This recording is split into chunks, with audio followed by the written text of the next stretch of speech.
వీక్షకులందరికీ నమస్కారం. అందరికీ కూడా నూతన తెలుగు సంవత్సరాది శ్రీ విశ్వావసు నామ సంవత్సర ఉగాది శుభాకాంక్షలు. ఈ సంవత్సరంలో ధను రాశి వారికి ఏ విధమైనటువంటి ఫలితాలు కలగబోతున్నాయో మనం ఈ వీడియో ద్వారా తెలుసుకునేటువంటి ప్రయత్నం చేద్దాం. ఈ సంవత్సరం ధను రాశి వారికి ఆదాయం 5, వ్యయం 5, రాజ్యపూజ్యం 1, అవమానం 5. అంటే ఆదాయ వ్యయాలు సరిపోతూ ఉన్నాయి, వచ్చిన డబ్బు వచ్చినట్టు పోతుంది. కొంతలో కొంత అవమానం అనేటువంటిది 4 పాళ్ళు ఎక్కువగా ఉన్నది. ఈ సంవత్సరంలో గురుడు మే 15వ తారీఖు వరకు 6వ ఇంట రజతమూర్తి, తదుపరి 7వ ఇంట లోహమూర్తిగా సంచారం చేస్తారు. శనేశ్వరుడు ఈ సంవత్సరం మొత్తం అర్ధాష్టమ శనిగా లోహమూర్తిగా సంచారం చేస్తారు.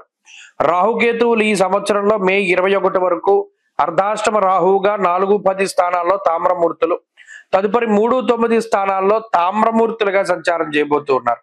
అంటే ప్రధానంగా ఈ సంవత్సరంలో జరిగిన గొప్ప మార్పు ఏంటి అంటే, గత సంవత్సరంలో గురు బలం లేదు, రాహు బలం లేదు, శనేశ్వరుడు ఒక్కరు బలంగా ఉన్నారు.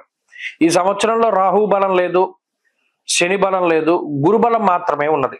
చాలా మందికి ఒక సందేహం, తృతీయంలో రాహు యోగిస్తాడు కదండి అని చాలా మంది మాట్లాడుతూ ఉంటారు. కానీ నిజానికి శాస్త్రంలో తృతీయ రాహువుకి గోచార పరంగా అంత అనుకూలతని చెప్పలేదు. ఈ విషయం గోచార ఫలదర్శిని కానీ లేకపోతే గోచార ఫలితాల గురించి చెప్పేటువంటి ఉద్గ్రంథాల్లో ఎక్కడైనా కనబడుతూ ఉంటుంది. కాబట్టి గ్రంథ పఠనం చేస్తే ఈ విషయాన్ని మనం చెప్పొచ్చు. తృతీయ రాహు ఎక్కడా యోగించరు. మీరు కావాలంటే మకర రాశి వాళ్ళ పరిస్థితి చూడండి, వాళ్ళకి తృతీయ రాహు మానసికంగా దెబ్బకొట్టారు. ఇప్పుడు అంటే ఉదాహరణకి చెప్తున్నా. అలాగే ఈ సంవత్సరంలో చూస్తే మరి గురు బలం అనేటువంటిది ప్రధానం. ధనురాశి వారికి ఒక గొప్ప యోగ్యమైనటువంటి స్థితి ఏంటి అంటే, సప్తమ గురుడు అంటే డైరెక్ట్ గా సప్తమ స్థానంలో గురుడు ఉన్నారు. రాస్యాధిపతి యోగించడం అనేటువంటిది ఇది మామూలు విషయం కాదు, ఇదే ప్రధానమైనటువంటి విషయం. అర్ధాష్టమ శని దోషం ఉన్నా కూడా ఆయన మూర్తిత్వం వల్ల అంత చెడు ఫలితాలను ఇవ్వడం లేదు. కాబట్టి కొంతలో కొంత ఉపశమనం.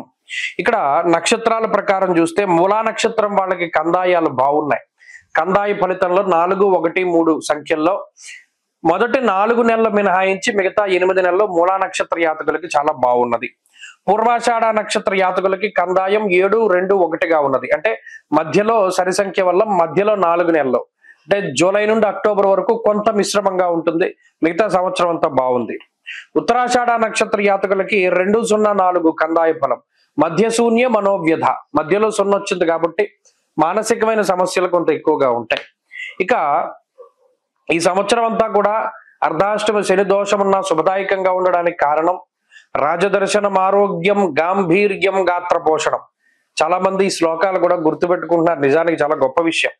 శాస్త్ర ప్రమాణం ఎప్పుడు కూడా ఋషి వాక్కులు మన నోటి నుండి వస్తే ఋషి యొక్క ఆశీర్వచనం మన దగ్గర ఉంటుంది. కాబట్టి ఇక్కడ రాజదర్శన, ఇక్కడ ఉన్నతమైనటువంటి పదవి ప్రాప్తి కనబడుతూ ఉన్నది. ఉద్యోగంలో కానీ వృత్తి ప్రవృత్తుల్లో కానీ చాలా క్రియాశీలకమైనటువంటి ఎదుగుదల ఉంటుంది. మాట్లాడేటువంటి మాట చాలా గంభీరంగా వస్తుంది. గంభీరంగా ఎప్పుడు వస్తుంది? మనకి తెలుసు ఇది కరెక్ట్ అనేటువంటి సందర్భంలో వస్తుంది. రెండోది, మనం ఏం మాట్లాడినా చెల్లుతుంది అనేటువంటి సందర్భంలో కూడా వస్తుంది. అంటే అంత గొప్ప శక్తి ఉంటుంది అనమాట మాటల్లో. ఎందుకంటే మీరు అంత ఉన్నతమైనటువంటి స్థానంలో ఉంటారు. మీరు గమనించండి, ఇద్దరు చాలా కష్టపడి ఒక గేమ్ ఆడారు, బ్యాడ్మింటన్. లేదు, ఇద్దరు 2 పార్టీలు చాలా కష్టపడి పనిచేసాయి. ఒకళ్ళు నెగ్గినప్పుడు ఓడిపోయిన వాడు ఎంత గొప్పగా మాట్లాడినా వాడి మాటను ఎవడు పట్టించుకోడు. నెగ్గిన వాడు ఎంత వెకిలిగా మాట్లాడినా వాడి మాట వినసొంపుగా ఉంటుంది, అందంగా ఉంటుంది. ఇక్కడ విజయం అనేటువంటిది అంత గొప్పది. ఇక్కడ ధనురాశి వారికి ఈ సంవత్సరంలో విజయ లక్ష్మి అనేటువంటిది వరించబోతూ ఉన్నది. చక్కగా అమ్మ యొక్క ఆశీర్వాదం ఉన్నది, ఆ విజయలక్ష్మీదేవి యొక్క అనుగ్రహం ఉన్నది. వీరు ఏ పని ప్రారంభించినా, ఏ పని ముందుకు తీసుకెళ్లినా ఆ విజయలక్ష్మి యొక్క అనుగ్రహం ఉంటుంది. అభీష్ట కార్యసిద్ధిశ్చ అన్నారు శాస్త్రమందు. అంటే ఏది అనుకుంటే ఆ పని అతి శీఘ్రంగా నెరవేరడానికి గురుడు ఉపయోగపడతారు. అలాగే ఈ సంవత్సరంలో నూతన గృహ, వాహన, బంగారు ఆభరణాలు కొనుగోలు చేయడము, వీటన్నిటి యొక్క ప్రాప్తి కనబడుతూ ఉన్నది. వ్యాపారాభివృద్ధి, ప్రత్యేకించి భాగస్వామ్య వ్యాపారాలు అభివృద్ధి చెందుతూ ఉంటాయి. వంశవృద్ధి జరుగుతుంది, సంతానం కలుగుతుంది. అలాగే తీర్థయాత్రలు చేస్తారు. మరి ముఖ్యంగా చదువురులకి ఇది చాలా గొప్ప విషయం. గొప్ప కాంపిటేటివ్ ఎగ్జామ్స్ లో గొప్ప రిజల్ట్ రావడానికి అవకాశం ఉంటుంది. అర్ధాష్టమ రాహు యొక్క దోషం తొలగిపోయినది. రాహు తృతీయ స్థానంలో ఉన్నారు. అర్ధాష్టమ శని యొక్క స్థితి ప్రారంభమైనది. అయితే గురువు యొక్క స్థితిగతుల వల్ల ఈ శని దోషం కొంత తగ్గుతుంది. వాతశూలం మనక్లేశం భయం స్వస్థాన నికృతం, ఇది ఒక అందుకు మంచిదే. గురుబలం ఉండడం వల్ల చెడు కూడా మంచిగా ఎలా మారిందో చూడండి. ఇంట్లో ఉండలేవు నువ్వు అన్నాడు. చతుర్థంలో శని పెట్టుకుంటే ఇంట్లో ఉండలేవు, ఉండక్కర్లేదు, ఆఫీసులో తిరుగుతారు, లేదో ఒక ఇంట్లో ఉండేవాడు ఇంకో ఇల్లు కొనుక్కుని దాంట్లోకి మారుతాడు, లేదో ఈ దేశంలో ఉండేవారు వేరే దేశానికి వెళతారు, అది మంచిదే. కాబట్టి శనిచ్చే ఫలితం గురుడు వల్ల ఎంత మంచిగా మారింది మీరు పరిశీలన చేయండి. అలాంటి ఫలితాలే ఈ సంవత్సరం వస్తాయి. కొంతలో కొంత ఏంటి అంటే ఇంట్లో ఉండడానికి కూడా వీరు ఇష్టపడరు. ఎందుకంటే ఇప్పుడు తిరగడానికి ప్రపంచ యాత్ర చేస్తారు, తీర్థయాత్ర చేస్తారు, లేదా దేశాటనం చేస్తారు, ఇలా రకరకాలుగా ఉండొచ్చు. కాబట్టి ఆ శనిచ్చే దోషాన్ని గురుడు లాగేశారు, ఇది ప్రత్యేకించి గుర్తుపెట్టుకోవాలి. తృతీయ రాహు స్థితి మానహానిర్మన క్లేశం ధైర్యహానిస్తదైవచ. ఇందాక చెప్పినట్టు శాస్త్రంలో చెప్పినటువంటి మాట ఏంటి అంటే ధైర్యాన్ని హరిస్తాడు రాహు. ఇక్కడ గురువు ఏం చేస్తున్నారు, గాంభీర్యం అంటే గొప్ప ధైర్యాన్ని ఇస్తున్నాడు. అంటే అక్కడ రాహు ఇచ్చే దోషాన్ని కూడా గురుడు తీసేశారు. ఎందుకంటే ఇక్కడ రాహు మీద గురు దృష్టి ఉంది. ప్రత్యేకించి ధనురాశి వారు అంటే గోచారంలో దృష్టులు పనిచేయవు, అయినప్పటికీ కొంతమంది ఇలా కూడా చూసుకుంటారు. రాహు మీద గురు దృష్టి పడడం వల్ల కూడా ఆ దోషం తగ్గుతుంది, ఇంకా వాళ్ళకి అర్థమయ్యే భాషలో చెప్పడానికి. కాబట్టి ఓవరాల్ గా ధనురాశి వారికి మంచి రోజులు ప్రారంభమయ్యాయి. అవడవేడి ఎప్పుడుండో ఉన్నాయి, కంటిన్యూ అవుతాయి ఓ సంవత్సర కాలం పాటు. కాబట్టి ఈ సంవత్సరం చాలా అద్భుతంగా ఉండబోతూ ఉన్నది. ఎందుకు ఇంత డీప్ అనాలిసిస్ చేస్తాము అంటే ప్రతి గ్రహం యొక్క ఫలితాన్ని దృష్టిలో పెట్టుకోవాలి. ఈ గ్రహం బాగుంటే మిగతా గ్రహాలు ఏ విధంగా యోగిస్తాయి. ఇప్పుడు చూడండి, మనం శని రాహువుల దోషాన్ని గురుడు ఎలా తీసేశారో చెప్పుకున్నాం, అలాగే గుర్తుపెట్టుకోవాలి. ఇంకా బలాన్ని పెంపొందించుకోవడానికై ఆరుద్ర నక్షత్రాలు ఎప్పుడు వచ్చాయో నెలలో ఒకసారి వస్తుంది నెలకి. ఆ ఆరుద్ర నక్షత్రం వచ్చిన రోజున పరమేశ్వరుడికి అభిషేకం చేయించుకోండి. మాస శివరాత్రులు ప్రత్యేకించి కృత్తికా నక్షత్రం వచ్చిన రోజున కూడా పరమేశ్వరుడి అభిషేకం చేసుకోవడం ద్వారా మంచి ఫలితాలు వస్తాయి. ఈ సంవత్సరంలో ఆంజనేయ స్వామి ఆరాధన కూడా విశేషించి పనికొస్తుంది. ఈ సంవత్సరంలో అనుకూలించేటువంటి రోజులు ఆదివారము అలాగే సోమవారాలుగా చెప్పవచ్చును. అదృష్ట వర్ణము పసుపు, అదృష్ట సంఖ్య 4. మార్చి 30న మారేటువంటి శనేశ్వరుడు ధనురాశి వారికి ఏ విధమైనటువంటి ఫలితాలను ఇవ్వబోతున్నారో మనం ఈ వీడియోలో తెలుసుకునేటువంటి ప్రయత్నం చేద్దాం. మార్చి 30న మారేటువంటి శనేశ్వరుడు ధనురాశి వారికి 4వ స్థానంలో అర్ధాష్టమ శనిగా లోహమూర్తిగా ఆయన సంచారం చేయబోతూ ఉన్నారు. మూర్తిత్వాల్లో లోహమూర్తిత్వం రావడం అనేటువంటిది ఒక అదృష్టం. ఎందుకంటే మరి అర్ధాష్టమ శని అంటే చెడు ఫలితం కదా. చెడు ఫలితమైనా మంచి ఫలితమైనా లోహమూర్తిత్వంలో 25% మాత్రమే వస్తుంది. అంటే ₹1లో 4వ వంతు అనుకోండి, ఒక పావలా శాతం ఫలితం వస్తుంది. కాబట్టి ఇక్కడ చెడు ఫలితమే కాబట్టి అది తక్కువ రావడం అనేటువంటిది కూడా మన అదృష్టమే.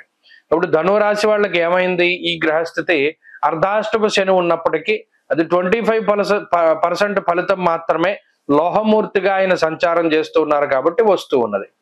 అయితే ఇక్కడ ఏంటి, గత 2.5 సంవత్సరాలుగా శని యోగించారా అంటే ధనురాశి వారికి మరలా వక్రించడమో లేకపోతే ఇంకోటి స్థితిగతుల వల్ల పూర్తిగా తృతీయ భావ ఫలితాలు అన్నవి ధనురాశి వారికి రాలా. కొంతలో కొంత మధ్యలో వచ్చినప్పటికీ అది అనుభవించే టైంలోనే మరలా వక్రించడం, తిరిగి ఏలిందాటి శని ఫలితాన్ని ఇవ్వడం, ఇవన్నీ కూడా చేశారు. మరి ఇప్పుడు అర్ధాష్టమ శనిగా స్టాండర్డ్ గా ఆయన 2.5 సంవత్సరాల పాటు ధనురాశి వారికి ఫలితం ఇవ్వబోతూ ఉన్నారు. మనది ఏంటి, చతుర్థ భావము కాబట్టి. చతుర్థము అంటే దీని కంటక శని అంటారు. బంధుభావేన బంధుశ్చ గృహం మాతృబలం సుఖం వాహనం హృదయం బోధ్యం మానసం శయనం వదేత్ అన్నది శాస్త్రం. అంటే సుఖంగా నిద్రపోవడానికి, అలాగే బంధువులు మరి కుటుంబ సభ్యులు, మాతృ అంటే తల్లికి సంబంధించినటువంటి స్థానం, అలాగే ఉద్యోగానికి సంబంధించిన స్థానం, వాహనాలకు సంబంధించి ఇది చాలా కీలకమైనటువంటి స్థానం. ఈ స్థానంలో శనేశ్వరుని యొక్క సంచారం మరి వీటన్నిటినీ కూడా దెబ్బతీస్తుంది. అనగా బంధువులతో విరోధాన్ని, తల్లికి అనారోగ్య సమస్యల్ని, అలాగే కుటుంబ సభ్యులతో విరోధాన్ని, వాతశూలం మనక్లేశం భయం స్వస్థాన హాని కృతు అన్నారు.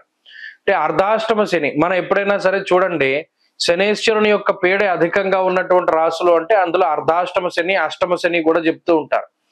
అర్ధాష్టమ స్థానం అన్నది కూడా చాలా ఇబ్బందికరమైనటువంటిది. అందువల్ల మరలా ఈ శని త్రయోదశులు, శనివారాలు, ఈ తిలదానాలు, తిలహోమాలు, లేకపోతేనేమో తైలాభిషేకాలు, ఇవి ఖచ్చితంగా వీరు కూడా చేయించుకుంటూ ఉండడం వల్ల మంచిది. అంటే దీనివల్ల ఏమవుతుందండి, అర్ధాష్టమ భావం అంటే మెయిన్ కుటుంబ సమస్యలు, అంటే ఇంట్లో ప్రశాంతంగా ఉండలేక, అబ్బాయి మన ఇంట్లో ఉండలేనరా ఇంకెక్కడికైనా వెళ్ళిపోదాం కాసేపు అని చెప్పి ఎక్కువ వర్క్ అంటే ఉద్యోగంలో ఎక్కువ పని వేళలు గడపడానికి, లేదు ఇంట్లో ఉండకుండా ఎటైనా విహారయాత్రలకు వెళ్ళడానికి, అంటే ఇంట్లో ఉండేటువంటి సమస్యలు తట్టుకోలేక, లేదా ఇంట్లో ఉండేటువంటి వారితో సఖ్యత లేక, ఇలా ఎక్కువగా శనేశ్వరుడు కుటుంబ పరంగా మానసికంగానే ఇబ్బంది పెట్టేటువంటి స్థానం ఇది.